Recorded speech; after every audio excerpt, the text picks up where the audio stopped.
한국인들의 따뜻한 마음이 역으로 이용당하고 있습니다. 불과 한 달 전 미국과 아시아를 오가며 수천억 원대 국제 보이스피싱 조직을 일망타진한 그가 한국인들에게 전하는 경고는 차갑고 명확했습니다. 중국 불법 체류자들의 눈물 뒤에는 계산된 전략이 숨어 있습니다. 당신의 선의가 그들의 다음 피해자를 만듭니다. 카터 수사관은 최근 밝혀진 충격적인 사실들을 공개하며 한국인들의 과도한 인정이 어떻게 국제범죄 조직의 표적이 되었는지 밝힙니다. 그럼 지금 바로 시작하겠습니다. 안녕하세요.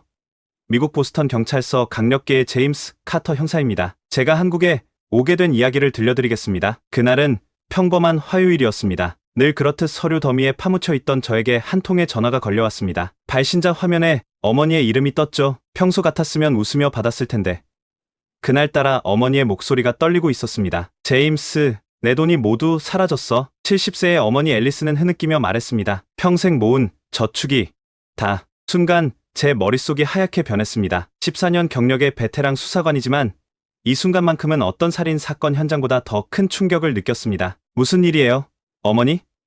제 목소리도 떨렸습니다. 어머니는 전날 자신을 국세청 직원이라고 소개한 누군가에게 세금, 체납 문제를 해결해야 한다며 계좌 정보를 모두 넘겨주었다고 했습니다. 퇴직금과 평생 모아온 저축금 46만 달러가 모두 사라진 것입니다. 그들이 경찰을 부르면 체포될 거라고 협박했어. 너무 무서웠어, 제임스. 전화 너머로 어머니의 흐느낌이 더욱 커져갔습니다. 제 심장이 무너져 내리는 것 같았습니다. 수많은 범죄자를 검거해온 제가 정작 가장 소중한 어머니는 지키지 못했다는 자책감이 가슴을 짓눌렀습니다. 지금 바로 갈게요. 어머니, 절대 걱정하지 마세요. 전화를 끊고 상관에게 긴급 휴가를 신청했습니다. 2시간 후 어머니의 집에 도착했을 때 저는 더 큰 충격을 받았습니다. 항상 씩씩하고 당당하던 어머니가 창백한 얼굴로 소파에 웅크리고 계셨거든요. 남편을 일찍 여의고 혼자서 저를 키우기 위해 평생 2개의 일을 병행하셨던 어머니였습니다. 그 모습을 보는 순간 범인에 대한 분노가 가슴 속에서 불타올랐습니다. 집의 전화 기록을 확인해보니 국제 번호였습니다. 82로 시작하는 한국 번호였죠. 그 순간 제 운명이 한국과 연결될 줄은 상상도 못했습니다. 어머니와 함께 지역 경찰서를 찾아갔습니다. 신고 절차는 간단했지만 담당 경찰의 표정은 심각했습니다. 카터 형사님, 솔직히 말씀드리자면 이런 국제 사기 사건은 돈을 되찾기가. 그는 말끝을 흐렸습니다. 저도 알고 있었습니다. 국제 사기 사건의 해결률은 터무니없이 낮습니다. 특히 돈이 이미 해외 계좌로 빠져나간 경우에는 더욱 그렇죠. 하지만 어머니 앞에서 그런 모습을 보일 수는 없었습니다. 모든 방법을 동원해서 찾아보겠습니다. 담당 경찰이 말했지만 그의 눈빛에서 희망은 보이지 않았습니다. 집으로 돌아오는 차 안에서 어머니는 자책하기 시작했습니다. 내가 정말 바보 같았어. 그런 전화의 속단이 평생 한 번도 실수한 적 없이 살아오신 분이 이제 와서 자신을 탓하는 모습이 가슴을 찢었습니다. 어머니, 절대 본인을 탓하지 마세요. 이건 전문적인 사기꾼들이에요. FBI 요원도 속을 정도로 치밀하게 준비한 범죄입니다. 그날 밤 어머니를 재워드린 후 저는 집 서재에 앉아 노트북을 열었습니다. 82로 시작하는 번호에 대해 조사하기 시작했죠. 한국. 그곳에서 무슨 일이 벌어지고 있는 걸까요? 동료들에게 연락해 한국의 보이스피싱 조직에 대한 정보를 수집했습니다. 놀랍게도 최근 몇 년간 미국으로 타깃을 확장한 조직들이 있다는 정보를 얻었습니다. 대부분 중국인들로 구성된 조직이 한국에 기반을 두고 활동한다는 사실도 알게 되었죠. 밤새 정보를 모으며 한 가지 결심을 굳혔습니다. 공식적인 수사 절차로는 희망이 없었습니다. 그렇다면 제가 직접 움직여야 했죠. 다음 날 아침 어머니의 침실로 들어갔습니다. 밤새 잠을 못 이루셨는지 두 눈에 다크서클이 짙게 내려앉아 있었습니다. 어머니, 제가 그들을 찾아내겠습니다. 비행기를 타고 한국까지 가서라도. 어머니는 깜짝 놀라며 제 팔을 붙잡았습니다. 제임스, 말도 안 돼. 그건 너무 위험해. 게다가 그 돈은 이건 돈의 문제가 아닙니다. 제 목소리가 단단하게 변했습니다. 어머니를 울린 자들을 그냥 둘 수 없어요. 제가 경찰인 이유는 약자를 지키기 위해서였습니다. 그런데 가장 소중한 사람조차 지키지 못했어요. 눈물이 제 뺨을 타고 흘렀습니다. 강력계 형사로 14년을 일하며 단 한 번도 피해자 앞에서 울지 않았던 제가 그날은 어머니 앞에서 참지 못했습니다. 제가 반드시 범인들을 찾아내겠습니다. 어머니, 그 말은 단순한 위로가 아니었습니다. 제 인생을 걸고 지켜야 할 맹세였죠. 어머니의 눈물을 닦아드리며 제 마음속에는 단 하나의 목표만이 남았습니다. 지구 반대편까지 가서라도 반드시 범인들을 찾아내겠다는 결심이었습니다. 일주일 동안 모든 준비를 마쳤습니다. 경찰서에서는 6개월 무급휴직을 신청했고 동료들에게는 가족 문제로 잠시 쉬어야 한다고만 말했습니다. 사실 공식적인 수사권 없이 개인적인 복수를 위해 한국에 간다는 계획을 알리면 누구도 지지해주지 않을 테니까요. 인천행 비행기 표를 예약하는 순간 제 손가락이 떨렸습니다. 한국에 대해 아는 것이라곤 K드라마와 김치, 그리고 삼성 정도뿐인 저에게 이건 정말 미친 도전이었습니다. 하지만 어머니의 눈물을 기억하며 저는 결코 물러설 수 없었습니다. 비행기를 타기 전날 밤, 전직 FBI 동료 마이크에게 연락했습니다. 그는 국제 사기 사건을 전문으로 다루던 요원이었죠. 제임스, 솔직히 말할게. 너의 계획은 미친 짓이야. 마이크의 목소리가 전화기 너머로 들려왔습니다. 한국 경찰도 협조해줄 가능성이 낮고 혼자서 중국 범죄 조직을 상대한다? 자살 행위나 다름없어. 알아, 마이크. 하지만 다른 방법이 없어. 잠시 침묵이 흐른 후 그가 한숨을 내쉬었습니다. 적어도 내가 도움을 줄 수 있는 건 해볼게. 서울경찰청 사이버수사대에 있는 내 지인을 소개해줄게. 박진우 형사라고.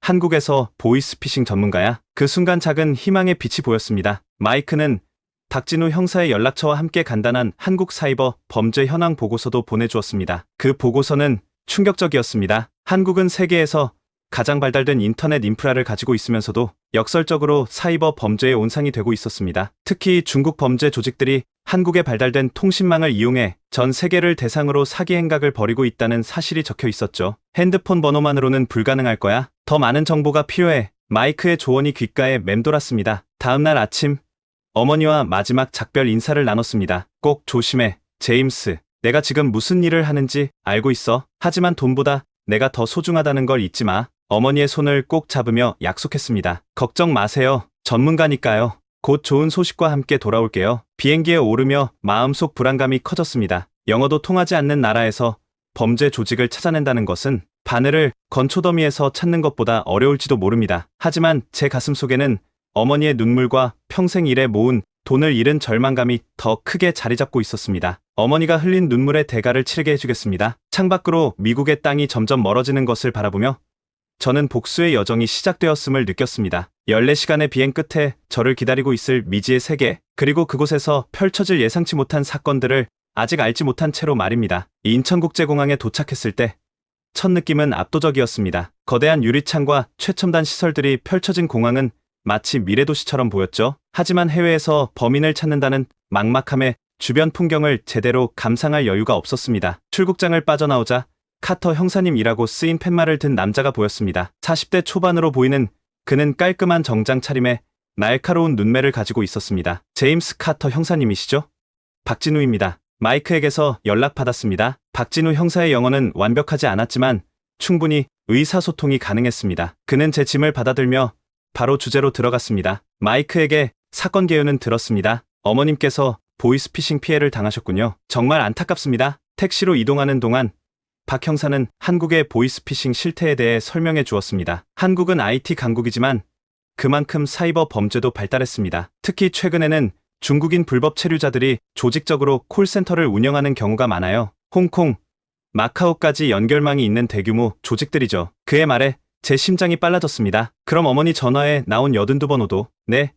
아마 중국인 조직이 한국 번호를 이용해 범행을 저질렀을 가능성이 높습니다. 요즘은 기술이 발달해서 번호를 쉽게 위조할 수 있거든요. 서울 시내로 들어서자 고층 빌딩들이 시야에 들어왔습니다. 제가 생각했던 것보다 훨씬 현대적이고 세련된 도시였습니다. 하지만 지금은 관광할 기분이 아니었죠. 그들을 어떻게 찾을 수 있을까요? 초조함을 감추지 못하고 물었습니다. 박 형사는 잠시 생각하더니 대답했습니다. 어머님께서 통화하신 번호를 추적해봤습니다. 강남 지역의 한 오피스텔로 연결되어 있더군요. 하지만 바로 급습하기에는 증거가 부족합니다. 정황상 그곳에 콜센터가 있을 가능성이 높지만 확실한 증거 없이는 움직일 수 없어요. 제 표정이 어두워지자 박 형사가 재빨리 덧붙였습니다. 하지만 걱정 마세요. 제가 도울 방법이 있습니다. 우리 팀에서 해당 오피스텔을 이미 몇 주째 감시하고 있었거든요. 다른 피해 사례도 몇 건 접수되었거든요. 경찰청으로 향하는 길에 박 형사는 자세한 계획을 설명해 주었습니다. 그의 팀은 이미 한 달 동안 보이스피싱 조직을 추적해왔고 해당 오피스텔이 의심 장소 중 하나였다고 합니다. 제 어머니의 사례가 퍼즐의 마지막 조각을 맞추는데 도움이 될 수도 있다고 했습니다. 카터 형사님, 솔직히 말씀드리자면 우리는 국제 수사에서 어려움을 겪고 있었습니다. 미국 피해자의 직접적인 증언과 증거가 있다면 우리 수사에 큰 도움이 될 겁니다. 그의 진지한 눈빛을 보며 생각했습니다. 이건 단순한 개인적 복수가 아니라 국제적인 범죄 조직을 검거하는 공식 수사의 일부가 될 수 있었습니다. 서울경찰청 사이버수사대 사무실에 도착했을 때 저는 또 한 번 놀랐습니다. 최첨단 장비와 대형 스크린이 가득한 작전실은 마치 영화 속 장면 같았습니다. 그곳에서 박 형사는 팀원들에게 저를 소개했습니다. 이쪽은 미국 보스턴에서 오신 제임스 카터 형사님입니다. 우리가 추적 중인 조직의 피해자 가족이자 미국 경찰입니다. 함께 협력하여 이 사건을 해결하겠습니다. 그들의 진지한 눈빛과 단호한 표정을 보며 처음으로 희망을 느꼈습니다. 지구 반대편까지 온 제 여정이 헛되지 않을지도 모른다는 기대감이 가슴을 채우기 시작했습니다. 사이버 수사대 회의실에 앉아 박진우 형사는 화면에 여러 사진과 도표를 띄웠습니다. 제가 상상했던 것보다 훨씬 체계적인 수사가 진행 중이었습니다. 카터 형사님, 이건 단순한 보이스피싱이 아닙니다. 박 형사의 목소리가 무거워졌습니다. 우리가 추적 중인 조직은 골든 드래곤이라 불리는 국제 범죄 조직의 일부입니다. 한국, 중국, 홍콩을 오가며 활동하고 있죠. 화면에는 수십 개의 전화번호와 계좌번호가 연결된 복잡한 네트워크 도표가 떠올랐습니다. 그중 하나가 어머니를 속였던 번호였습니다. 이 조직은 매우 교묘하게 움직입니다. 중국인 불법 체류자를 고용해서 콜센터를 운영하고 실시간으로 피해금을 해외로 빼돌리죠. 더 심각한 건 최근 그들이 미국, 캐나다 등 영어권 국가로 타깃을 확장했다는 겁니다. 이제야 상황이 명확해졌습니다. 어머니는 이 거대한 국제 범죄 조직의 표적이 된 것이었습니다. 어떻게 그들을 잡을 수 있을까요? 제가 물었습니다. 박 형사는 강남의 한 오피스텔 사진을 보여주었습니다. 이곳이 의심 장소입니다. 24시간 영업 중인 것으로 보이고 주로 중국인 남성들이 드나들고 있습니다. 전기 사용량도 비정상적으로 높아요. 아마도 대규모 콜센터 장비를 가동 중인 것 같습니다. 팀원 한 명이 추가 정보를 제공했습니다. 또한 이 오피스텔에서 발신된 국제 전화가 최근 3개월간 급증했습니다. 특히 미국 동부 지역으로의 통화가 많았죠. 그들을 당장 체포할 수는 없나요?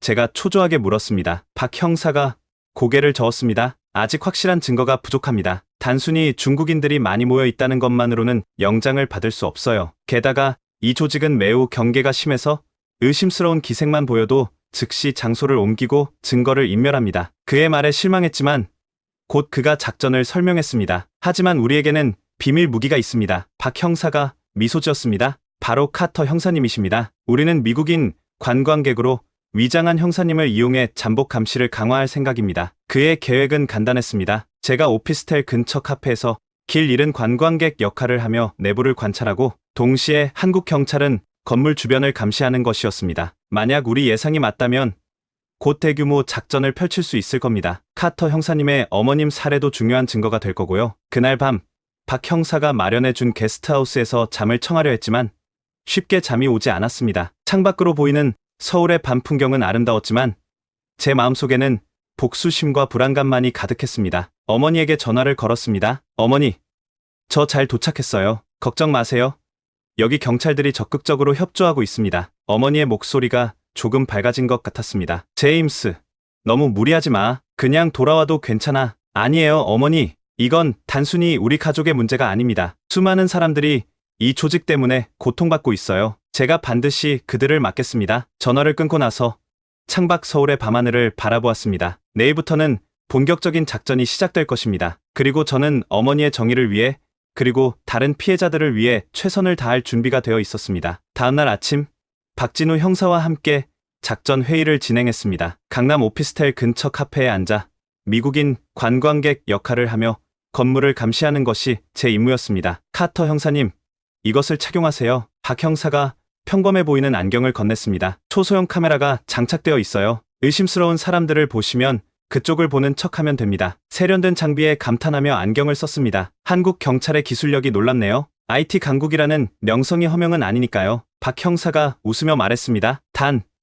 절대 혼자서 행동하지 마세요. 저희 팀원 2명이 항상 주변에 있을 겁니다. 오전 10시, 저는 오피스텔 맞은편 카페에 자리를 잡고 노트북을 펼쳤습니다. 관광 정보를 검색하는 평범한 여행객으로 위장한 채 건물 출입구를 주시했습니다. 처음 2시간은 아무런 특이점이 없었습니다. 그냥 평범한 사무실 건물처럼 사람들이 드나들었죠. 하지만 점심시간이 되자 상황이 달라졌습니다. 근처 중국 음식점에서 대량의 도시락이 배달되었고 그것들이 모두 15층으로 향했습니다. 재빨리 이어폰을 통해 박 형사에게 상황을 전달했습니다. 15층으로 중국 음식 도시락이 약 30개 정도 배달되었습니다. 확인했습니다. 15층은 우리가 의심하는 502호와 503호가 있는 층이에요. 계속 지켜봐 주세요. 오후가 되자 더 이상한 광경이 펼쳐졌습니다. 20대로 보이는 중국인 남성들이 무리지어 건물로 들어갔습니다. 마치 교대 근무를 하는 것처럼 정확히 같은 시간에 비슷한 수의 사람들이 건물을 나왔습니다. 박 형사님, 지금 교대 근무가 이루어지는 것 같습니다. 네,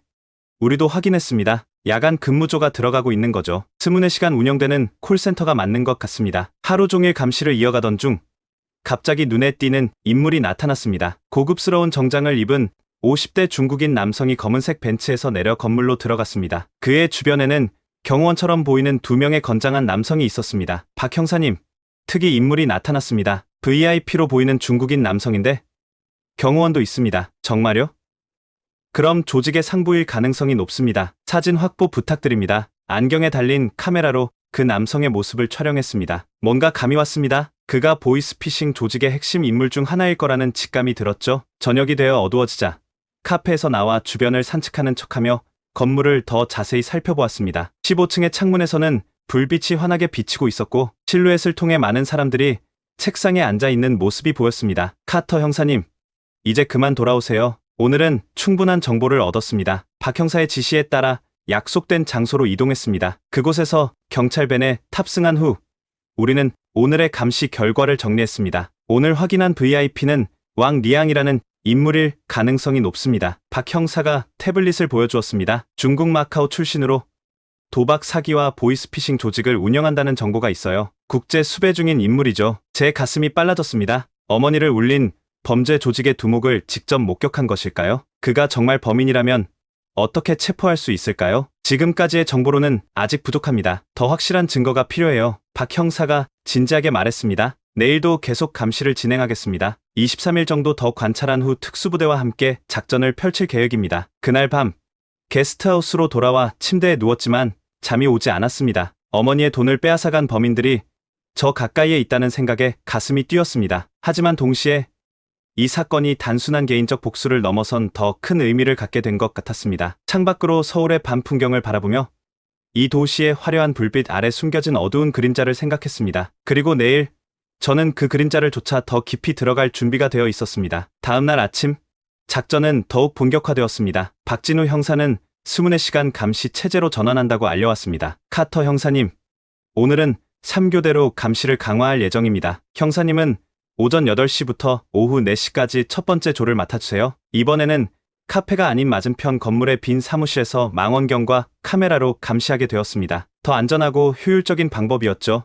어제 확인된 왕 리앙이 다시 나타날 가능성이 높습니다. 그가 정기적으로 방문한다면 그때 작전을 실행할 계획입니다. 감시를 시작한 지 2시간쯤 지났을 때 특이한 움직임이 포착되었습니다. 대형 트럭이 건물 뒤편에 정차했고 몇 명의 남성들이 큰 상자들을 내리기 시작했습니다. 박 형사님, 장비로 보입니다. 컴퓨터나 통신 장비 같은 것들이 들어오고 있습니다. 영상 확보 부탁드립니다. 이건 중요한 증거가 될 수 있어요. 몇 시간 동안 지루한 감시가 계속되었습니다. 오후가 되자 어제와 마찬가지로 중국 음식점에서 도시락이 대량 배달되었고 교대 근무자들의 움직임도 관찰되었습니다. 갑자기 박 형사의 목소리가 이어폰으로 들려왔습니다. 카터 형사님, 남쪽 방향을 보세요. 검은색 벤츠가 접근하고 있습니다. 시선을 돌리자 어제 본 그 벤츠가 다시 나타났습니다. 그리고 예상대로 왕 리앙이 2명의 경호원과 함께 내렸습니다. 확인했습니다. 왕 리앙이 맞습니다. 좋습니다. 그가 정기적으로 방문한다는 것이 확인되었네요. 이제 작전을 준비할 수 있을 것 같습니다. 그런데 그때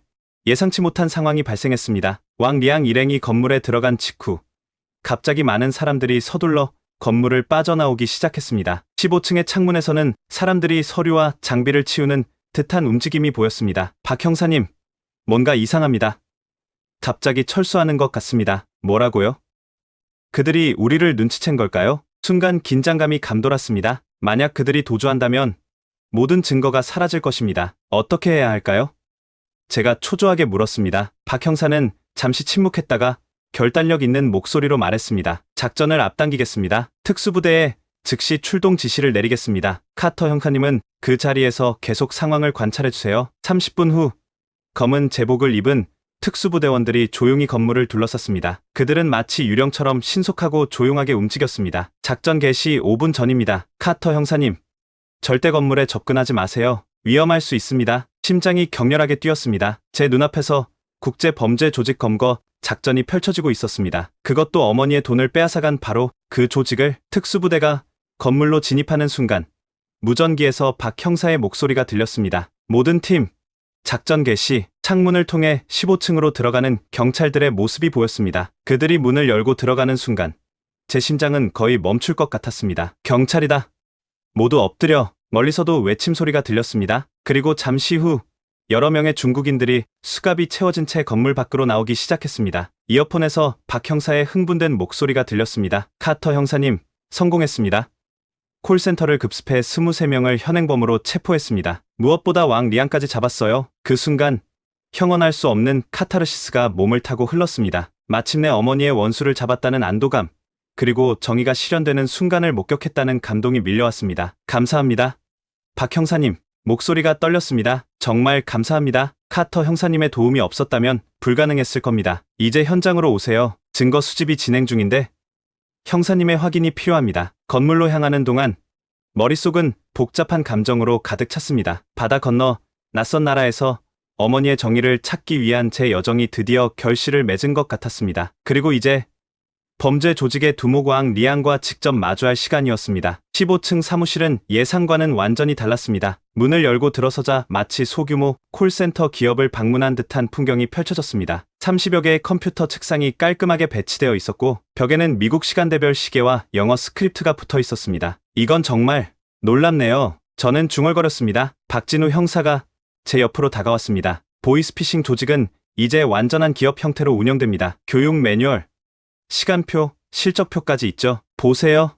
그가 가리킨 곳에는 화이트보드에 이름별로 실적이 기록되어 있었습니다. 가장 높은 수치 옆에는 빨간 별표가 붙어 있었습니다. 이건 마치 일반 회사와 다를 바 없군요. 맞습니다. 그들은 철저하게 조직화되어 있습니다. 여기 이 매뉴얼을 보세요. 박 형사가 건넨 책자에는 미국인 상대 통화 매뉴얼이라는 제목이 붙어 있었습니다. 페이지를 넘기자 다양한 상황별 대화 스크립트가 정리되어 있었습니다. 미국 국세청 직원 대화법, 손자 손녀 사칭 대화법, 복권 당첨 알림, 대화법 등 다양한 시나리오가 상세히 준비되어 있었습니다. 이건 단순한 보이스피싱이 아닙니다. 국제적인 범죄 네트워크예요. 박 형사의 말에 고개를 끄덕였습니다. 그때 한 경찰관이 급하게 다가왔습니다. 박 형사님, 서버실에서 중요한 것을 발견했습니다. 우리는 작은 서버실로 안내받았습니다. 벽면에는 여러 대의 서버가 설치되어 있었고 화면에는 다양한 국가의 IP 주소가 표시되어 있었습니다. 이것 보세요. 사이버 수사대 요원이 화면을 가리켰습니다. 이 조직은 미국뿐 아니라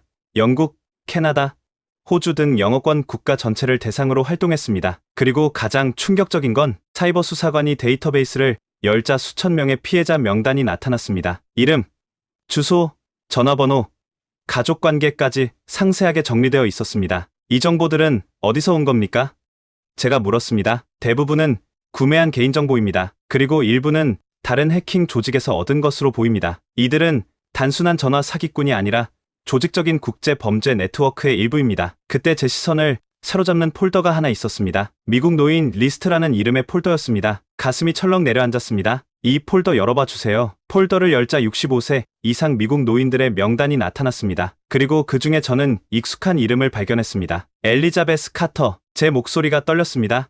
이건 제 어머니 이름입니다. 박 형사의 얼굴이 굳어졌습니다. 그들은 철저하게 타깃을 선정했군요. 무작위 전화가 아니라 사전에 준비된 리스트로 노인들을 겨냥했습니다. 분노가 치밀어 올랐습니다. 그들은 단순히 전화를 돌린 것이 아니라 취약한 노인들을 의도적으로 타깃팅한 것이었습니다. 이건 용서할 수 없습니다. 제 주먹이 책상을 내리쳤고 모니터가 흔들렸습니다. 그때 또 다른 경찰관이 문을 열고 들어왔습니다. 박 형사님, 지하 1층에서 더 중요한 것을 발견했습니다. 내려오셔야 할 것 같습니다. 박진우 형사와 함께 지하 1층으로 향했습니다. 좁은 계단을 내려가는 동안 무슨 발견이 있었는지 궁금증이 커졌습니다. 지하에 도착하자 특수부대원 몇 명이 보안문 앞에 서 있었습니다. 이 문은 특수 잠금 장치가 되어 있었습니다. 방금 전문가가 해제했습니다. 특수부대 지휘관이 설명했습니다. 박 형사가 고개를 끄덕이며 들어가 봅시다라고 말했습니다. 무거운 철문이 열리자 우리 모두 충격에 빠졌습니다. 지하 공간은 마치 군사 작전실처럼 꾸며져 있었습니다. 대형 모니터들이 벽면을 채우고 있었고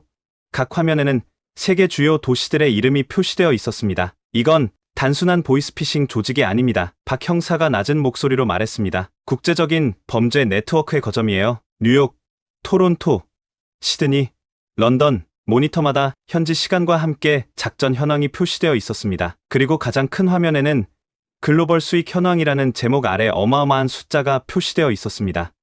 저게 달러 단위입니까? 제가 물었습니다. 네, 맞습니다. 이 조직이 전 세계에서 벌어들인 불법 수익이에요. 일주일 기준으로 약 500만 달러로 추정됩니다. 그 순간 특수부대원 한 명이 외쳤습니다. 여기 문서들을 보세요. 우리가 시선을 돌린 곳에는 서류 캐비닛이 있었고 특수부대원이 꺼낸 문서들을 탁자 위에 펼쳐놓고 있었습니다. 이건 조직도입니다. 박 형사가 문서를 살펴보며 말했습니다. 왕 리앙은 조직의 총책임자가 아니라 한국 지부장에 불과합니다. 문서에는 체계적인 조직도가 그려져 있었습니다. 최상단에는 그림자라는 코드명만 적혀 있었고 그 아래로 다양한 지역별 책임자들이 나열되어 있었습니다. 이 조직은 중국 본토에 본부를 두고 있는 것 같습니다. 그림자라는 인물이 최고 지도자로 보이고 각 국가별로 지부장을 두고 있어요. 책상 위에는 더 놀라운 것들이 있었습니다. 각국 경찰 조직의 수사 현황을 추적한 문서들, 금융당국의 동향 보고서, 심지어 일부 경찰 내부자들의 정보로 보이는 문서들까지 있었습니다. 이들은 우리의 수사 진행 상황까지 파악하고 있었던 겁니까? 제가 경악하며 물었습니다. 그런 것 같습니다. 조직적이고 치밀하게 움직이는 범죄 조직이에요. 박 형사의 얼굴이 심각해졌습니다. 다른 경찰관이 컴퓨터를 조사하다가 외쳤습니다. 박 형사님, 이 조직은 한국에만 3개의 콜센터를 더 운영하고 있습니다. 뭐라고요?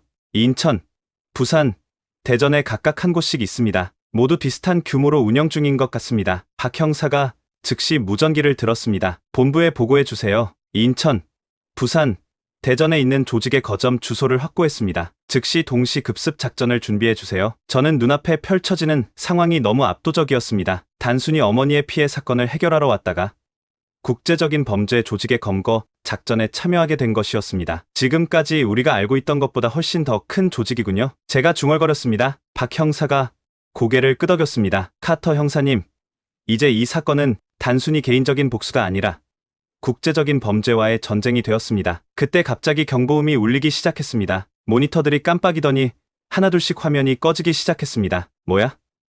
자동 데이터 삭제 시스템이 작동하고 있습니다. 사이버 수사관이 외쳤습니다. 상황이 급박하게 돌아가기 시작했습니다. 우리는 이제 시간과의 싸움을 해야 했습니다. 모든 시스템 전원을 차단하세요. 지금 당장. 박진우 형사가 소리쳤습니다. 사이버 수사대 요원들이 서버실로 달려갔지만 이미 데이터 삭제가 시작되고 있었습니다. 화면에는 진행 상황을 보여주는 막대가 빠르게 차오르고 있었습니다. 삭제 진행률 45%, 50%, 한 수사관이 외쳤습니다. 물리적으로 서버 연결을 끊어야 합니다. 박 형사가 지시했습니다. 모든 전원 케이블을 뽑으세요. 요원들이 서버렉으로 달려가 케이블을 뽑기 시작했습니다. 긴장된 침묵 속에서 시스템이 하나둘씩 종료되었습니다. 삭제 진행률 68%에서 멈췄습니다. 아직 대부분의 데이터를 구할 수 있습니다. 그러나 위기는 끝나지 않았습니다. 갑자기 건물 전체에 비상 사이렌이 울리기 시작했고 붉은색 비상등이 깜빡였습니다. 이건 박 형사의 표정이 굳어졌습니다. 자체 파괴 시스템인 것 같습니다. 모두가 얼어붙은 그 순간 충격적인 광경이 펼쳐졌습니다. 서버실 벽면에 설치된 작은 장치들에서 하얀 연기가 피어오르기 시작했습니다. 산성 연기입니다. 서버를 물리적으로 파괴하려는 시도예요. 한 사이버 수사관이 소리쳤습니다. 모두 밖으로 대피하세요. 당장. 특수부대 지휘관이 명령했습니다. 그러나 박진우 형사는 움직이지 않았습니다. 그는 잠시 생각에 잠긴 듯 했다가 갑자기 결단을 내린 표정으로 말했습니다. 카터 형사, 모든 사람을 대피시켜 주세요. 저는 핵심 서버를 구해야 합니다. 뭐라고요? 너무 위험합니다. 제가 항의했습니다. 이 서버에는 수천 명의 피해자 정보와 전 세계 조직망이 담겨 있습니다. 이걸 잃으면 모든 것이 물거품이 됩니다. 그는 제 어깨를 꽉 잡았습니다. 카터 형사님의 어머니뿐 아니라 모든 피해자들을 위해서입니다. 말을 마친 박 형사는 재빨리 작업용 장갑을 끼고 핵심 서버 앞으로 달려갔습니다. 이미 산성 연기가 점점 짙어지고 있었고 갑자기 미세한 폭발음과 함께 불꽃이 튀었습니다. 박 형사님, 제가 소리쳤지만 그는 이미 서버를 끌어안고 있었습니다. 이거 너무 뜨겁습니다. 그가 얼굴을 찌푸리며 말했습니다. 하지만 반드시 구해야 해요. 산성 연기가 점점 더 짙어지는 가운데 박 형사는 마지막 힘을 다해 메인 서버와 하드 드라이브를 품에 안고 문 쪽으로 비틀거리며 걸어왔습니다. 그의 손등에는 이미 화상으로 보이는 붉은 자국이 생기기 시작했습니다. 어서 나가야 합니다. 제가 그를 부축하며 외쳤습니다. 건물 밖으로 나오자마자 특수부대원들이 달려와 우리를 도왔습니다. 의료진이 즉시 박 형사의 화상을 치료하기 시작했습니다. 이거 지금 바로 디지털 포렌식팀에 전달해 주세요. 박 형사가 고통스러운 표정으로 서버를 건넸습니다. 시간이 없습니다. 그의 결단력 있는 행동 덕분에 우리는 조직의 핵심 정보가 담긴 서버를 구할 수 있었습니다. 그리고 그 순간 저는 진정한 경찰관의 모습을 목격했습니다. 국적을 초월한 정의를 위해 자신을 희생할 준비가 된 진정한 용기를 보았습니다. 병원에서 박진우 형사의 화상 치료가 끝난 후 우리는 경찰서로 향했습니다. 왕 리양이 수사본부로 이송되었다는 소식을 들었기 때문입니다. 많이 아프신가요? 차 안에서 박 형사에게 물었습니다. 괜찮습니다. 그는 붕대로 감싼 손을 들어 보이며 웃었습니다. 경찰 생활하다 보면 이 정도는 흔한 일이죠. 경찰서에 도착하자 긴장감이 몰려왔습니다. 드디어 어머니의 돈을 빼앗아간 장본인과 마주하게 될 순간이었습니다. 조사실로 안내받은 우리는 유리창 너머로 왕 리양을 볼 수 있었습니다. 그는 생각보다 젊고 세련된 모습이었습니다. 30대 중반쯤 되어 보였고 고급 셔츠와 시계를 하고 있었습니다. 그는 마치 성공한 사업가처럼 보였지 국제적인 범죄자로는 보이지 않았습니다. 걱정 마세요. 박 형사가 말했습니다. 지금까지 그는 묵비권을 행사하고 있지만 확보한 증거만으로도 충분히 유죄를 입증할 수 있습니다. 저는 깊은 숨을 들이마시고 조사실 문을 열었습니다. 왕 리양은 고개를 들어 우리를 바라봤습니다. 그의 눈빛에는 두려움이 아닌 냉정함이 깃들어 있었습니다. 안녕하세요. 왕 리양 씨, 박 형사가 한국어로 인사했습니다. 그리고 영어로 저를 소개했습니다. 이분은 미국 경찰에서 오신 제임스 카터 형사님입니다. 왕 리양의 눈이 살짝 커졌습니다. 아마도 미국 경찰이 직접 한국까지 온 것에 놀란 듯했습니다. 당신이 운영하는 조직에 의해 피해를 입은 미국인 피해자의 가족입니다. 박 형사가 설명했습니다. 저는 주머니에서 어머니의 사진을 꺼내 그의 앞에 놓았습니다. 이 여성이 보이십니까? 엘리자베스 카터. 제 어머니입니다. 당신의 조직이 그녀의 평생 저축한 23만 달러를 빼앗았습니다. 왕 리양은 무표정하게 사진을 보더니 고개를 돌렸습니다. 그러나 그의 눈빛에서 무언가를 감지했습니다. 인정? 아니면 죄책감?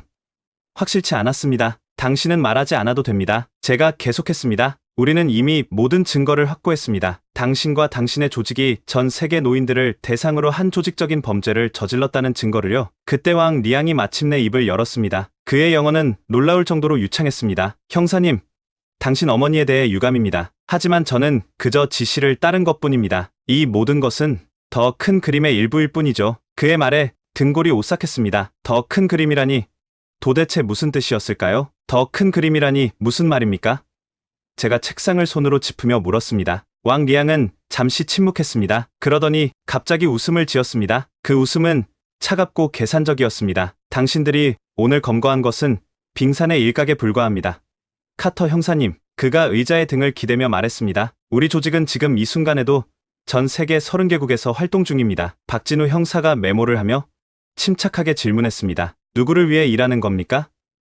그림자라는 인물이 최고 지도자라고 들었습니다. 왕 리양의 얼굴에 순간적으로 놀란 기색이 스쳤다가 사라졌습니다. 우리가 그 정도까지 파악했다는 사실에 적잖이 충격을 받은 듯했습니다. 그림자, 그는 실존 인물이 아닙니다. 그저 우리가 만든 가상의 인물이죠. 실제 지도자들은 여러 명이며 그들의 신원은 철저히 보호됩니다. 심지어 저도 그들이 누구인지 모릅니다. 믿기 어렵군요. 제가 말했습니다. 당신 같은 고위 간부가 자신의 상관이 누구인지 모른다고요? 그것이 우리 조직의 구조입니다. 왕 리양이 어깨를 으쓱했습니다. 각 셀은 독립적으로 운영되며 서로에 대한 정보가 제한되어 있습니다. 한 지부가 무너져도 나머지는 계속 운영될 수 있도록요. 박 형사가 고개를 끄덕였습니다. 테러 조직과 유사한 구조군요. 매우 체계적입니다. 그때 왕 리양이 갑자기 앞으로 몸을 기울였습니다. 그의 눈에는 이상한 빛이 깃들어 있었습니다. 형사님들, 제가 제안을 하나 드려도 될까요? 우리는 경계하는 눈빛으로 그를 바라봤습니다. 저는 귀중한 정보를 많이 가지고 있습니다. 다른 국가의 지부장들, 자금 세탁 경로, 심지어 일부 고위 간부들의 신원까지요. 이 정보와 제 증언을 교환 조건으로 감형을 요청하고 싶습니다. 당신이 우리를 협상 테이블로 부르고 있다는 거군요. 박 형사가 냉정하게 말했습니다. 사업적 제안이라고 생각해 주십시오. 왕 리양이 비즈니스맨처럼 말했습니다. 당신들은 더 큰 물고기를 잡고 저는 조금이라도 형을 줄일 수 있는 윈닝 거래입니다. 저는 분노로 주먹을 꽉 쥐었습니다. 제 어머니와 같은 수천 명의 피해자들이 삶이 파괴되었는데 이 남자는 여전히 비즈니스 거래를 시도하고 있었습니다. 먼저 샘플을 하나 드리겠습니다. 왕 리양이 계속해서 말했습니다. 일본 도쿄에 있는 우리 지부장의 이름은 스카모토 켄지입니다. 그는 신주쿠구에 있는 IT 컨설팅 회사를 위장 사업체로 운영하고 있죠. 박 형사가 즉시 메모를 했습니다. 그리고 저를 향해 의미심장한 눈빛을 보냈습니다. 더 많은 정보가 필요하다면? 왕 리앙이 덧붙였습니다. 정식 협상을 시작해야 할 것 같군요. 조사실을 나온 우리는 잠시 침묵했습니다. 박 형사가 한숨을 쉬었습니다. 어떻게 생각하십니까? 카터 형사님. 그의 제안을 받아들여야 할까요? 저는 깊은 생각에 잠겼습니다. 왕 리앙과의 거래는 더 많은 범죄자를 잡을 수 있는 기회였지만 동시에 어머니의 정의를 완전히 이루지 못하는 결과를 가져올 수도 있었습니다. 더 논의해봐야겠습니다. 제가 마침내 대답했습니다. 하지만 먼저 그가 말한 정보가 사실인지 확인해봐야겠군요. 그날 밤 박진우 형사와 저는 수사본부에 마련된 임시 사무실에서 왕 리앙이 제공한 정보를 분석하고 있었습니다. 한국사이버수사대와 디지털 포렌식 전문가들이 구조된 서버에서 데이터를 복구하는 데 성공했고 우리는 그 정보를 토대로 왕 리앙의 진술을 대조하고 있었습니다. 스카모토 켄지 확인됐습니다. 박 형사가 컴퓨터 화면을 가리켰습니다. 서버에서 복구한 데이터와 일치합니다. 일본 도쿄 신주쿠에 위치한 테크노바 솔루션이라는 회사를 운영하고 있군요. 그럼 왕 리앙이 제공한 정보는 신뢰할 수 있다는 겁니까? 제가 물었습니다. 일단 첫 번째 정보는 확실히 정확합니다. 박 형사가 고개를 끄덕였습니다. 그러나 조심해야 합니다. 그가 작은 정보를 주고 더 중요한 비밀은 숨길 가능성도 있으니까요. 저는 창밖으로 서울의 야경을 바라봤습니다. 눈앞에 펼쳐진 불빛들이 마치 세계 각지로 퍼져 있는 보이스피싱 조직의 네트워크처럼 느껴졌습니다. 이제 어떻게 진행하실 계획입니까? 박 형사가 물었습니다. 깊은 숨을 들이마신 후 대답했습니다. 어머니는 물론 수많은 피해자들을 위해 더 큰 조직을 검거해야 한다고 생각합니다. 왕 리앙과의 거래를 진행해 보겠습니다. 다음날 아침 우리는 다시 한번 왕 리앙을 만났습니다. 그는 마치 우리의 결정을 이미 알고 있다는 듯 웃고 있었습니다. 현명한 선택이십니다. 형사님들, 그가 말했습니다. 제가 가진 정보는 여러분에게 매우 가치 있을 겁니다. 조건부터 명확히 하죠. 박 형사가 단호하게 말했습니다. 당신의 정보가 실제 검거로 이어졌을 때만 감형을 고려할 것입니다. 그리고 피해자들에 대한 배상 문제도 있습니다. 왕 리앙이 고개를 끄덕였습니다. 물론입니다. 저는 제가 아는 모든 것을 말하겠습니다. 조직의 구조, 자금 세탁 경로, 주요 인물들까지요. 그가 우리에게 제공한 정보는 충격적이었습니다. 이 조직은 전 세계 19개국에 30개 이상의 콜센터를 운영하고 있었고 연간 약 2억 달러의 불법 수익을 창출하고 있었습니다. 또한 홍콩, 마카오, 싱가포르를 통해 자금을 세탁하고 있었습니다. 그리고 이것이 가장 중요한 정보입니다. 왕 리앙이 종이에 뭔가를 적으며 말했습니다. 3개월 후 방콕에서 지역 책임자들의 비밀회의가 열립니다. 그곳에는 최소 5명의 고위 간부들이 참석할 예정입니다. 박 형사와 저는 의미심장한 눈빛을 교환했습니다. 이것은 조직의 상층부를 한 번에 검거할 수 있는 절호의 기회였습니다. 정보 감사합니다. 박 형사가 말했습니다. 우리는 당신의 협조를 잊지 않을 것입니다. 조사실을 나온 우리는 즉시 국제공조수사에 착수했습니다. 박 형사는 인터폴과 각국 경찰에 연락을 취했고 저는 FBI와 연결해 미국 내 수사망을 구축하기 시작했습니다. 카터 형사님. 박 형사가 전화를 끊고 말했습니다. 이제 우리는 단순한 보이스피싱 사건이 아닌 국제적인 조직범죄와의 전쟁을 시작한 겁니다. 저는 고개를 끄덕였습니다. 처음에는 어머니의 정의를 찾기 위해 시작된 여정이 이제 전 세계적인 수사로 확대된 것입니다. 그날 저녁 호텔 방으로 돌아와 마침내 어머니에게 전화를 걸었습니다. 이번 수사의 진전 상황을 알려드리고 싶었습니다. 몇 번의 신호음 후 어머니의 다정한 목소리가 들렸습니다. 제임스, 괜찮니?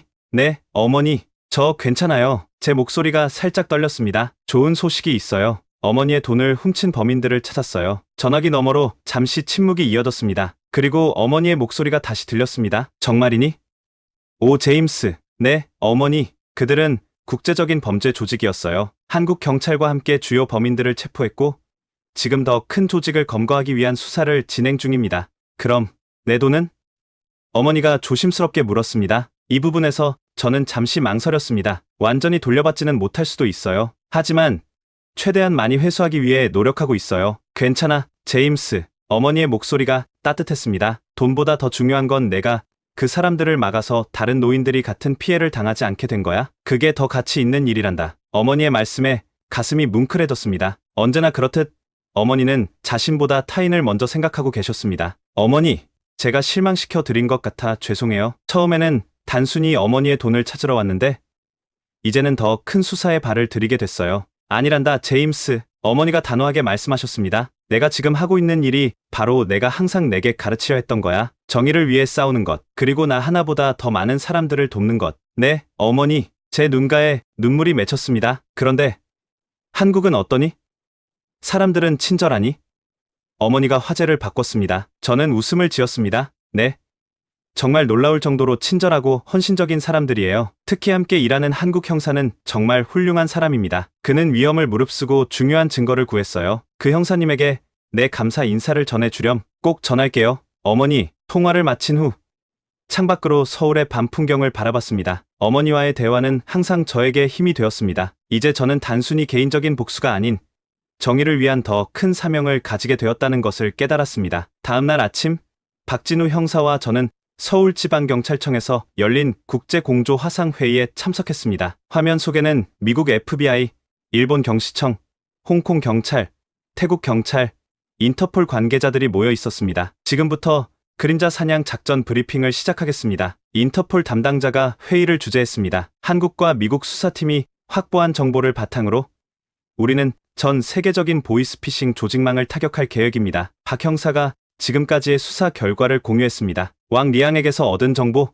서버에서 복구한 데이터, 그리고 3개월 후 방콕에서 열릴 비밀회의에 대한 정보까지 상세히 설명했습니다. 우리의 목표는 방콕 회의에 참석할 고위 간부들을 한꺼번에 체포하는 것입니다. 이를 위해서는 철저한 준비와 완벽한 공조가 필요합니다. FBI 부국장이 화면 속에서 고개를 끄덕였습니다. 미국은 이 작전에 전폭적인 지원을 하겠습니다. 카터 형사님의 공로로 이 국제적 범죄 조직에 대한 중요한 단서를 얻을 수 있었습니다. 우리는 이 기회를 놓치지 않을 것입니다. 태국 경찰 대표가 발언했습니다. 방콕에서의 작전은 저희가 주도적으로 진행하겠습니다. 그러나 여러분의 전문적인 조언과 공조가 필요합니다. 저희 팀도 방콕에 직접 가서 작전에 참여하고 싶습니다. 제가 말했습니다. 특히 제가 직접 체포 현장에 있고 싶습니다. FBI 부국장이 잠시 생각하더니 동의했습니다. 카터 형사는 이 사건의 핵심 인물입니다. 방콕 작전에 참여하는 것이 적절해 보입니다. 회의가 끝난 후 박 형사가 제게 물었습니다. 정말 방콕까지 가실 생각입니까? 네.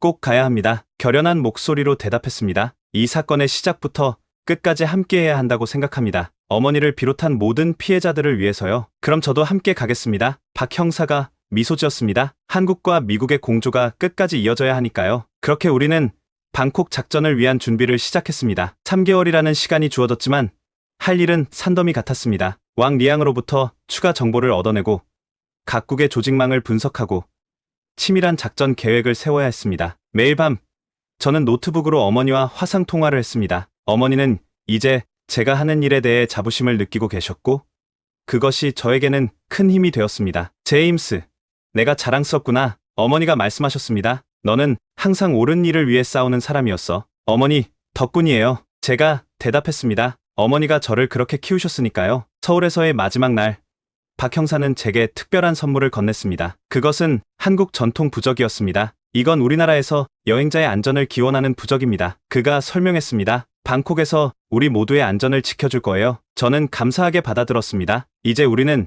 최종 목적지인 방콕으로 향할 준비가 되었습니다. 3개월 후 방콕의 무더운 공기가 저와 박 형사를 맞이했습니다. 태국에 도착한 우리는 즉시 현지 지휘본부로 향했습니다. 방콕 외곽의 비밀 작전실에는 이미 태국 경찰 특수부대, FBI 요원들, 그리고 인터폴 요원들이 모여 있었습니다. 카터 형사, 박 형사, 마침내 오셨군요. 태국 경찰 수사국장 파이산이 우리를 반갑게 맞았습니다. 회의가 내일로 예정되어 있습니다. 모든 준비는 완료했습니다. 작전실 화면에는 타겟 호텔의 도면과 감시 카메라 영상이 실시간으로 표시되고 있었습니다. 특수부대원들은 마지막 장비 점검과 작전 리허설을 하고 있었습니다. 지금까지 확인된 참석자는 총 7명입니다. 인터폴 요원이 설명했습니다. 일본, 중국, 홍콩, 말레이시아, 필리핀 지부장들과 2명의 상급 간부들입니다. 모두 가명을 사용하고 있어 실제 신원 확인은 체포 후에 가능할 것입니다. 저는 긴장된 마음으로 작전 브리핑을 들었습니다. 내일은 제가 지난 몇 개월 동안 준비해온 모든 것에 결실을 맺는 날이 될 것입니다. 작전은 3단계로 진행됩니다. 태국 특수부대 지휘관이 설명했습니다. 첫째,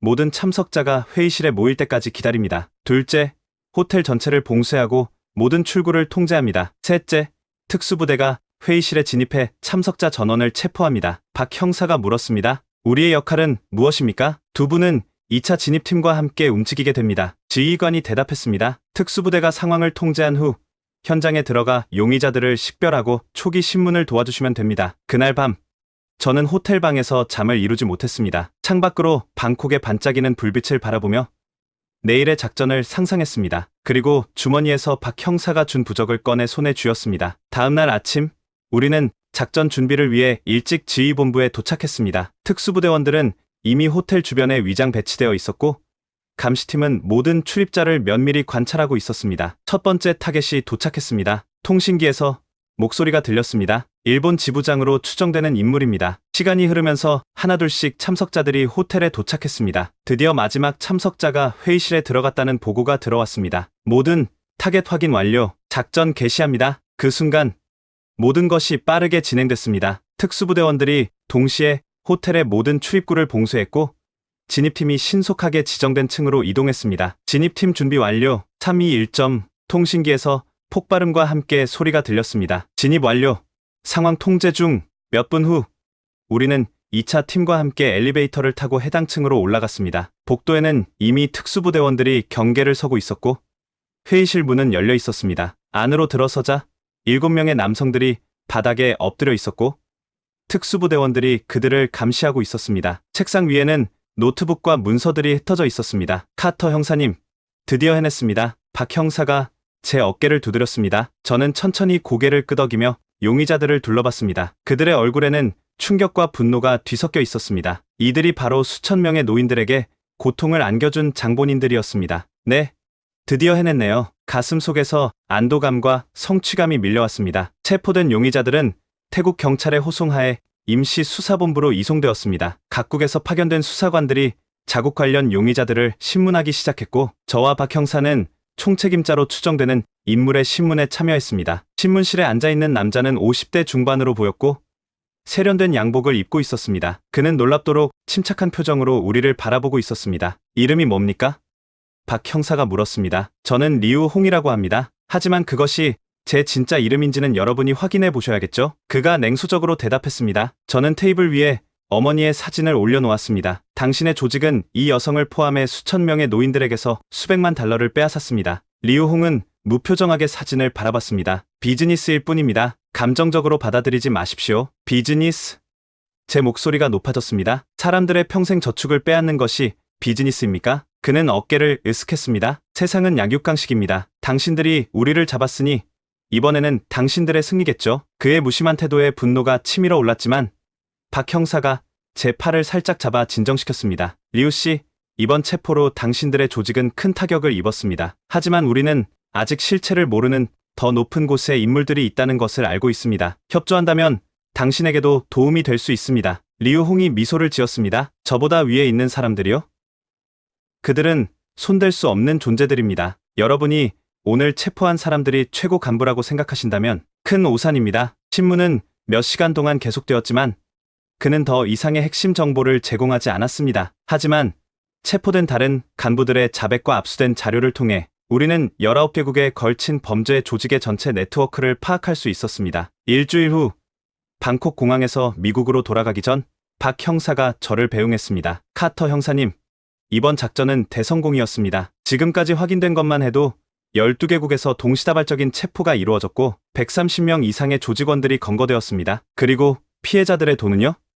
제가 물었습니다. 약 4천만 달러 상당의 자산을 동결했습니다. 모든 피해자들에게 완전한 보상은 어렵겠지만 상당 부분을 돌려줄 수 있을 것 같습니다. 그 말에 가슴이 따뜻해졌습니다. 어머니를 포함한 많은 피해자들이 조금이나마 정의를 되찾게 된 것입니다. 박 형사님, 정말 감사합니다. 당신이 없었다면 불가능했을 겁니다. 제가 진심을 담아 말했습니다. 아닙니다. 카터 형사님이 지구 반대편까지 와서 정의를 찾으려는 그 의지가 있었기에 가능했습니다. 우리는 굳게 악수를 나누었고 그것은 단순한 작별 인사가 아닌 국경을 초월한 동료애와 우정의 표현이었습니다. 비행기 안에서 저는 창밖으로 점점 작아지는 방콕의 풍경을 바라봤습니다. 제 가슴 속에는 이제 어머니에게 기쁜 소식을 전해드릴 수 있다는 설렘이 가득했습니다. 미국 뉴욕 JFK 공항에 도착했을 때 놀랍게도 어머니가 저를 기다리고 계셨습니다. 도착 게이트를 지나자마자 어머니의 따뜻한 미소가 보였고 저는 마치 어린 시절로 돌아간 듯한 안도감을 느꼈습니다. 제임스,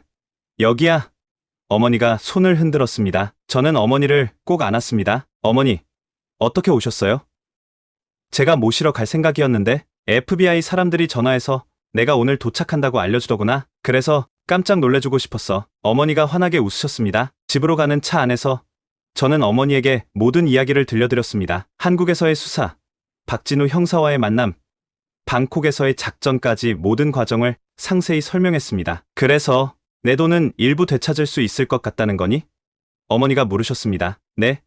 아마 전액은 아니지만 상당 부분을 돌려받을 수 있을 거예요. FBI가 피해자 보상 절차를 진행하고 있어요. 어머니는 잠시 창밖을 바라보더니 고개를 끄덕이셨습니다. 솔직히 말하면 돈은 이제 중요하지 않구나. 내가 안전하게 돌아왔고 그런 나쁜 사람들이 다른 노인들을 속이지 못하게 됐다는 게 더 값진 결과야. 집에 도착하자 놀랍게도 거실 탁자 위에 큰 화상 모니터가 설치되어 있었습니다. 이건 뭐예요, 어머니? 아, FBI가 설치해줬어. 내가 한국에서 만난 그 형사분이 나와 통화하고 싶어 한대서. 제가 놀란 표정으로 바라보자 어머니는 환하게 웃으셨습니다. 우리 둘은 꽤 자주 이야기를 나눴단다. 그 친절한 한국 형사님이 직접 전화해서 내가 잘 지내고 있다고 알려주곤 했거든. 그 순간 화면에 알림이 떴고 박진우 형사의 얼굴이 나타났습니다. 안녕하세요. 카터 형사님. 미국에 무사히 도착하셨군요. 박 형사가 반갑게 인사했습니다. 네. 방금 도착했어요. 어머니랑 함께 있습니다. 카터 여사님. 안녕하세요. 박 형사가 공손히 인사했습니다. 아드님이 정말 훌륭한 일을 해냈습니다. 자랑스러워하셔도 좋을 것 같습니다. 어머니가 화면 앞으로 다가가 따뜻하게 대답하셨습니다. 박 형사님. 그동안 제임스를 돌봐주셔서 정말 감사합니다. 그리고 계속 소식 전해주셔서 고맙습니다. 좋은 소식이 있습니다. 박 형사가 말했습니다. 어제 추가 자산을 확보했고 카터 여사님의 경우 손실액의 약 80%를 회수할 수 있을 것 같습니다. 어머니의 눈에 눈물이 글썽였습니다. 정말요? 오, 이런. 제 마음도 벅차올랐습니다. 이제 정의는 완성되어 가고 있었습니다. 그로부터 한 달 후 저는 FBI 본부에서 특별 브리핑을 하고 있었습니다. 국제 보이스피싱 조직 검거 작전의 성과와 교훈을 미국 내 다른 수사기관들과 공유하는 자리였습니다. 그림자 사냥 작전은 19개국 경찰의 공조로 총 243명의 조직원 체포, 약 6,800만 달러의 자산 동결, 그리고 18개 콜센터 폐쇄라는 성과를 거두었습니다. 제가 발표를 마무리했습니다. 브리핑이 끝나고 FBI 국장이 저를 따로 불렀습니다. 카터 형사, 훌륭한 성과였네요. 당신의 헌신이 없었다면 불가능했을 겁니다. 감사합니다, 국장님. 하지만 저 혼자만의 공이 아닙니다. 한국 경찰, 특히 박진우 형사의 도움이 컸습니다. 국장이 고개를 끄덕였습니다. 그래서 제안이 있습니다. FBI에서 국제 사이버 범죄 태스크포스를 신설할 계획인데 당신이 이끌어 주었으면 합니다. 특히 한국과의 협력을 강화하는 데 중점을 두고요. 저는 잠시 생각에 잠겼습니다. 이것은 제 경력에 있어 큰 도약이 될 기회였습니다. 그리고 더 많은 국제적 범죄자들로부터 사람들을 보호할 수 있는 방법이기도 했습니다. 영광입니다, 국장님. 기꺼이 맡겠습니다. 그날 저녁 어머니에게 이 소식을 전했습니다. 어머니는 제 손을 꼭 잡으시며 기뻐하셨습니다. 내가 항상 옳은 일을 위해 싸우는 사람이었어. 그리고 이제는 더 많은 사람들을 지키게 되었구나. 어머니, 덕분이에요. 제가 말했습니다. 어머니가 저를 그렇게 키우셨으니까요. 다음날 박진우 형사와 화상 통화를 했습니다. 그에게 새로운 직책 소식을 전하자 그는 진심으로 축하해 주었습니다. 카터 형사님, 축하드립니다. 이제 우리는 더 자주 협력하게 될 것 같네요. 네, 그렇게 될 것 같아요. 사실 첫 번째 공식 방문지로 서울을 생각하고 있습니다. 한국 경찰과의 협력 체계를 강화하기 위해서요. 박 형사의 얼굴에 미소가 번졌습니다. 그럼 제가 훈리 치킨에서 맛있는 치킨을 대접하겠습니다. 김 사장님이 카터 형사님 이야기를 들으시고 꼭 만나보고 싶다고 하셨거든요. 우리는 함께 웃었습니다. 한국에서의 경험이 제 인생의 방향을 완전히 바꿔놓았다는 사실이 새삼 실감났습니다. 한 달 후 저는 서울행 비행기에 몸을 실었습니다. 서울로 향하는 비행기 안에서 저는 태스크포스 설립을 위한 계획서를 검토하고 있었습니다. 이번 사건을 통해 저는 보이스피싱이 단순한 사기가 아니라 국제적인 범죄 조직의 자금줄이자 사회적 문제라는 것을 깨달았습니다. 특히 눈에 띈 것은 불법 체류자 문제였습니다. 왕 리앙의 조직에서 일하던 대부분의 직원들은 중국에서 불법으로 한국에 입국한 사람들이었습니다. 그들은 불안정한 신분 때문에 범죄 조직에 쉽게 포섭되었고 신분 노출을 두려워해 빠져나오지 못했습니다. 서울에 도착하자마자 박진우 형사와 만나 이 문제에 대해 깊은 대화를 나눴습니다. 왕 리앙 조직의 직원 대부분이 불법 체류자였다는 점이 가장 큰 문제입니다. 박 형사가 설명했습니다. 그들은 자국에서 고액 알선료를 내고 한국에 왔지만 실제로는 취업이 어렵죠. 그러다 보니 신분이 보장되고 돈을 많이 벌 수 있다는 유혹에 쉽게 넘어갑니다. 그들도 피해자인 셈이군요. 제가 물었습니다. 일부는 그렇습니다. 하지만 모두가 그런 것은 아닙니다. 박 형사의 표정이 심각해졌습니다. 일부는 처음부터 범죄 목적으로 입국했고 심지어 조직원으로 파견되는 경우도 있습니다. 불법 체류자 문제가 단순하지 않은 이유입니다. 저는 고개를 끄덕였습니다. 미국에서도 비슷한 문제가 있습니다. 불법 체류자들이 범죄 조직의 표적이 되기도 하고 동시에 그들 중 일부는 처음부터 범죄 목적으로 오기도 하죠. 문제는 이들이 체류 신분이 불안정하기 때문에 경찰의 단속을 피하려 한다는 점입니다. 박 형사가 설명했습니다. 그래서 범죄 조직들은 그들의 불안한 신분을 이용해 협박하며 범죄에 가담시킵니다. 우리는 경찰청에서 열린 브리핑에 참석했습니다. 서울 내 불법 콜센터 단속 결과를 검토하는 자리였습니다. 지난 3개월간 서울에서만 12개의 불법 콜센터를 적발했으며 총 156명의 불법 체류 중국인을 검거했습니다. 담당 경감이 보고했습니다. 이들 중 대부분은 단순 가담자로 강제 출국 조치될 예정이지만 조직원으로 확인된 23명은 형사 처벌 후 추방될 것입니다. 브리핑 후 저는 박 형사에게 물었습니다. 불법 체류자 문제에 대한 근본적인 해결책은 무엇일까요? 박 형사는 깊은 한숨을 내쉬었습니다. 쉬운 답이 없습니다. 엄격한 단속만으로는 해결되지 않고 너무 관대하면 범죄 조직이 더 활개를 치게 됩니다. 균형 잡힌 접근이 필요하죠. 저는 고개를 끄덕였습니다. 우리의 국제 태스크포스가 이 문제에도 기여할 수 있을 것 같습니다. 출입국 관리와 범죄 수사를 연계하는 시스템을 구축하면 어떨까요? 좋은 생각입니다. 박 형사의 눈이 빛났습니다. 범죄 조직을 검거하는 것도 중요하지만 그들이 이용하는 사회적 취약점을 해결하는 것 역시 중요하니까요. 이 대화를 통해 저는 국제 범죄와 불법 체류 문제가 얼마나 복잡하게 얽혀 있는지 더 깊이 이해하게 되었습니다. 그리고 앞으로의 태스크포스 활동에서 이 문제를 더욱 심도 있게 다루기로 마음먹었습니다. 오늘 사연 어떠셨나요? 때론 우리 인생에서 가장 어두운 순간이 가장 밝은 빛을 발견하는 계기가 됩니다. 제임스 카터 형사의 이야기는 개인적인 분노와 복수심에서 시작됐지만 결국 국제적인 정의 실현과 새로운 사명으로 이어졌습니다. 여러분의 인생에서도 어떤 어려움이 새로운 전환점이 되었던 경험이 있으신가요? 댓글로 여러분의 이야기를 들려주세요. 좋아요와 구독도 꼭 부탁드립니다. 여러분의 응원이 더 좋은 이야기로 찾아올 수 있는 힘이 됩니다. 지금까지 코리아 원더풀이었습니다. 감사합니다.